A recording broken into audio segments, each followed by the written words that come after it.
नमस्कार मेरे प्यारे भक्तों, आप सभी का हमारे इस पवित्र और भक्तिमय मंच पर हार्दिक स्वागत है। आज हम जिस दिव्य शक्ति की महिमा सुनने वाले हैं वो केवल एक देवता नहीं बल्कि सृष्टि के महान रचनाकार हैं। वो देवता जिनकी अद्भुत कला ने देवताओं के लिए स्वर्ग के महल बनाए, दिव्य अस्त्रों का निर्माण किया और इस ब्रह्मांड को सुंदर बनाने में अपनी दिव्य शक्ति का योगदान दिया। वे हैं देवताओं के महान शिल्पकार भगवान विश्वकर्मा देव। अगर आप भी भगवान विश्वकर्मा के सच्चे भक्त हैं तो वीडियो को लाइक करें और कमेंट में लिखें जय विश्वकर्मा देव। भक्तों, पुराणों के अनुसार भगवान विश्वकर्मा को सृष्टि का पहला वास्तुकार कहा जाता है। उन्हें देवताओं का दिव्य इंजीनियर भी कहा जाता है। कहा जाता है कि जब इस संसार में निर्माण और कला की आवश्यकता हुई तब भगवान ने विश्वकर्मा को इस कार्य के लिए नियुक्त किया। उनके पास अद्भुत बुद्धि, दिव्य कला और अपार ज्ञान था। इसी कारण वे देवताओं के सबसे महान शिल्पकार बने। भक्तों, स्वर्गलोक की सुंदरता और भव्यता के बारे में आपने जरूर सुना होगा। सोने और रत्नों से सजे हुए महल, चमकती हुई गलियां और अद्भुत वास्तुकला। लेकिन क्या आप जानते हैं कि इस स्वर्गलोक का निर्माण किसने किया? कहा जाता है कि स्वर्गलोक की इस अद्भुत रचना के पीछे भगवान विश्वकर्मा की ही दिव्य कला है। उन्होंने इंद्रदेव के लिए भव्य महल और राजसभा का निर्माण किया। उस समय की वास्तुकला इतनी अद्भुत थी कि देवता भी उसे देखकर आश्चर्यचकित रह जाते थे। इंद्रदेव की राजधानी इंद्रपुरी भी भगवान विश्वकर्मा की ही रचना मानी जाती है। इंद्रपुरी में बने महल रत्नों और सोने से सजे हुए थे। उसकी गलियां इतनी सुंदर थीं कि वहां का हर दृश्य दिव्य लगता था। कहा जाता है कि जब देवता उस नगर में प्रवेश करते थे तो उन्हें ऐसा लगता था जैसे वे किसी स्वप्नलोक में आ गए हों।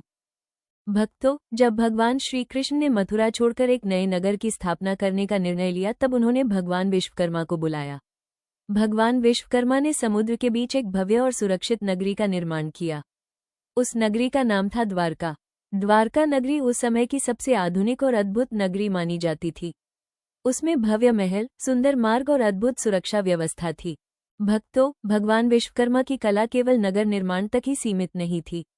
उन्होंने देवताओं के लिए अनेक दिव्य अस्त्र भी बनाए, जैसे भगवान शिव का त्रिशूल, भगवान विष्णु का सुदर्शन चक्र, इंद्रदेव का वज्र। इन सभी दिव्य अस्त्रों का निर्माण भगवान विश्वकर्मा ने ही किया था।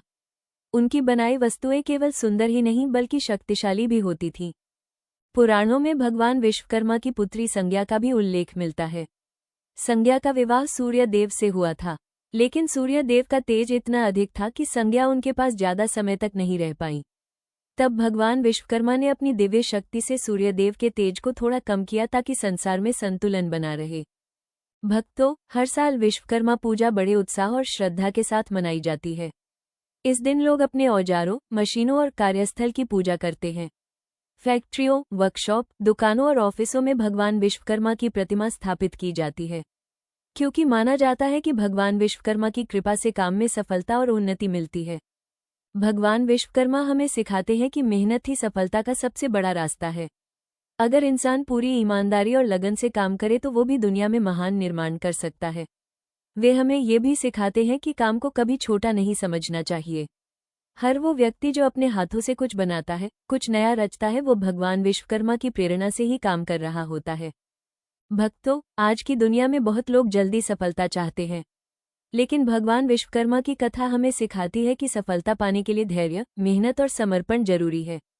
अगर हम अपने काम को पूरी लगन और ईमानदारी से करें तो भगवान विश्वकर्मा की कृपा से हमारे जीवन में भी सफलता का निर्माण होगा।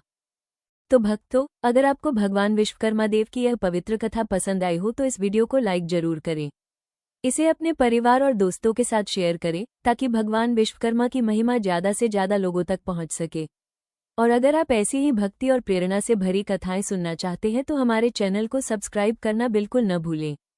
कमेंट में जरूर लिखें जय विश्वकर्मा देव। भगवान विश्वकर्मा आपके जीवन में सफलता, समृद्धि और खुशियों का निर्माण करें। जय विश्वकर्मा देव।